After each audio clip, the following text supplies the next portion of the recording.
author for today is R. Kayeen Thomas. He is an author, director, playwright, and poet. His passion for the written word and his affinity for social critique make all of his creative endeavors powerful and fearless. He is a thunderous voice emerging from the hip-hop generation. The first of a 3-book series, Antebellum, was published by Sturber Books, Simon & Schuster, and released to significant acclaim in mid-2012. For Antebellum, Kayeen was awarded the Phyllis Wheatley Book Award for First Fiction and was nominated to receive the 44th NAACP Image Award for Outstanding Debut Author. Confronted with the fact that his literary works were not reaching the communities and generations that he intended them to reach, Kayeen is now transitioning from literature into film and media. In today's world, Kayeen's commitment to social justice and to being a creative change agent truly sets him apart as a unique millennium who advocates looking back in order to effectively move forward. In the words of Kayeen, I empower others by creating works that both reflect and challenge the Black and urban communities. My goal has always been to not only empower those communities, but to inspire them to create works that affect change themselves. I present to you R. Kayeen Thomas.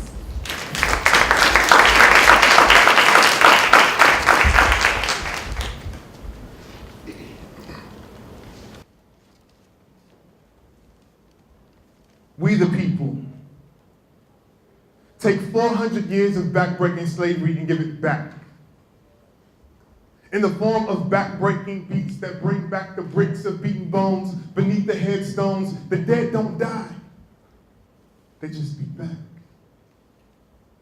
And the backs and the heads and the hearts of the broken, they reach up from the ground they have spoken. They say, do not go gently into that good night, where silver bullets clash with silver souls, where police take drapes from the trees like nooses. It's nuisance to those who died but did not die so we could go through this.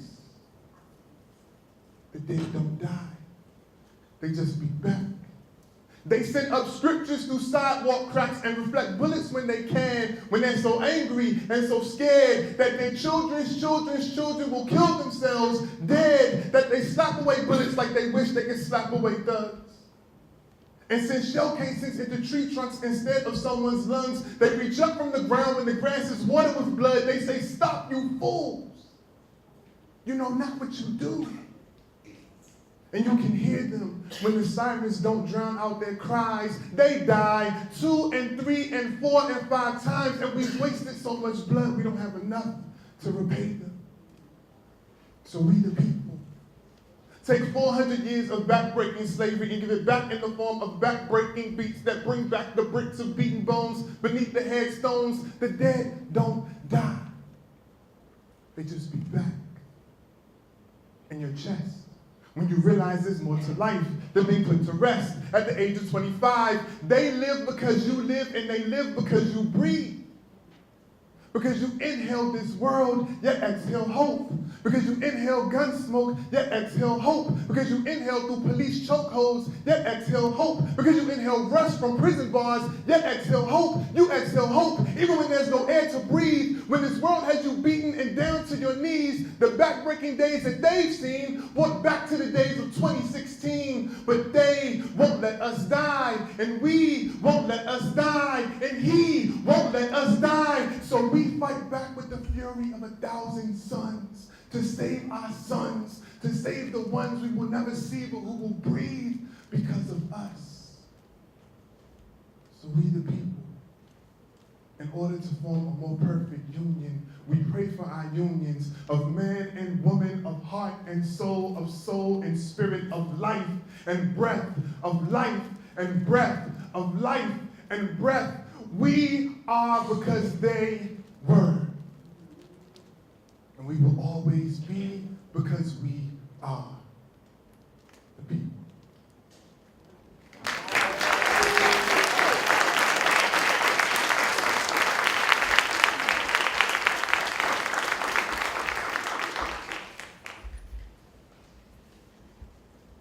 My name is Kayeen Thomas. I am, got a lot of things. Poet, playwright, filmmaker, author. Today I'd like to present an excerpt from my book, Antebellum, which came out in 2012. It won the Phyllis Wheatley Book Award and was nominated for NAACP Image Award for Outstanding Debut Author. We're really proud of what it's done in the communities that is reached. I'm currently in film school at American University with the ultimate goal of, as far as I know, being the only author to eventually produce, write, and direct his own film based upon his own work. So that is the ultimate goal right now for all of this. Antebellum is about a rapper, mainstream rapper, cliche rapper, who through a series of events, which you'll have to read the book to find out, gets taken back into the antebellum slavery period. He has to experience slavery firsthand. The rapper's given name is Moses Jenkins. His stage name, meaning the name that he gave himself, is Da Nigga. Right? We can kind of tag on the irony of a rapper going back into slavery who gave himself the name Da Nigga. What we're going to read is an excerpt from part 1, where this is before he gets taken back into the antebellum slavery period. And in this excerpt, we hear about his mother and his grandmother's reaction to the stage name that he gave himself.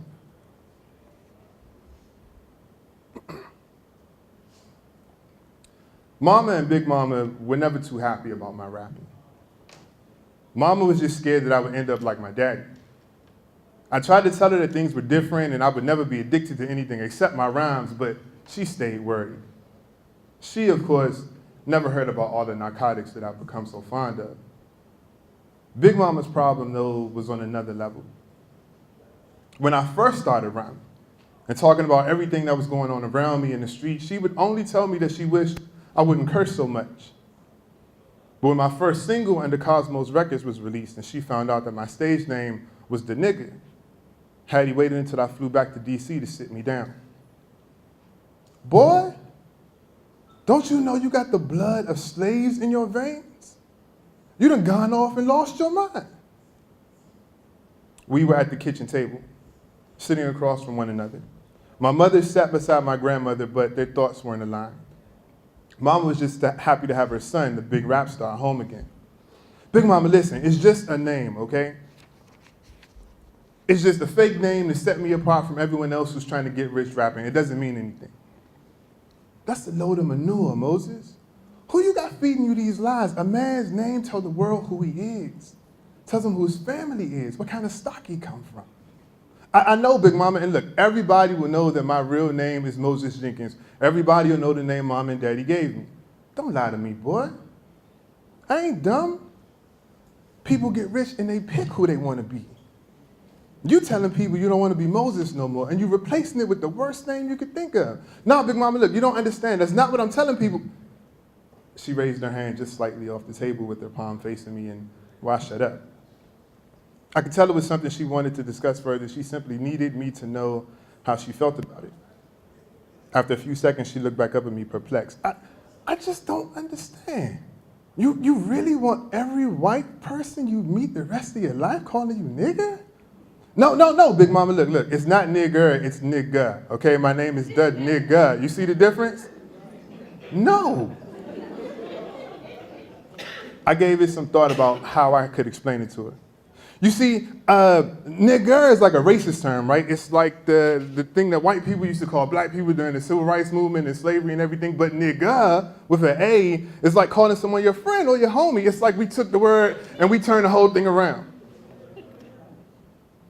Big Mama dropped her eyes and pondered what I said. She pressed her lips together like she did when she read the Bible. And I looked at her from my seat and waited for her to get my point. Finally, she raised her eyes to me again, and her face was resolute. That's the dumbest thing I ever heard in my life, baby. It was my turn to be perplexed. She turned and looked at my mother, who was just as shocked as I was to hear her mother-in-law speak so bluntly. It is, Tisha, it's just dumb, but the youngins, they believe it, they really do. She turned back to me with sympathy in her face. Nigger is nigger no matter how you say it, baby. You can roll it around in your mouth and gargle it like Listerine, but when you spit it out, it's still gonna be nigger. You youngins might not understand that now, but you will. In the meantime, far be it for me to tell you something you believe ain't right. Just promise me when you learn the truth, you'll come on back here and tell me. Her words were a code that I wasn't able to crack. I nodded my head, not knowing what else to do. She gave a weak smile in return and retired up to her room. I suspected that Big Mama's disapproval of my name was the reason they never spent the money that I sent them, but I never asked. Thank you.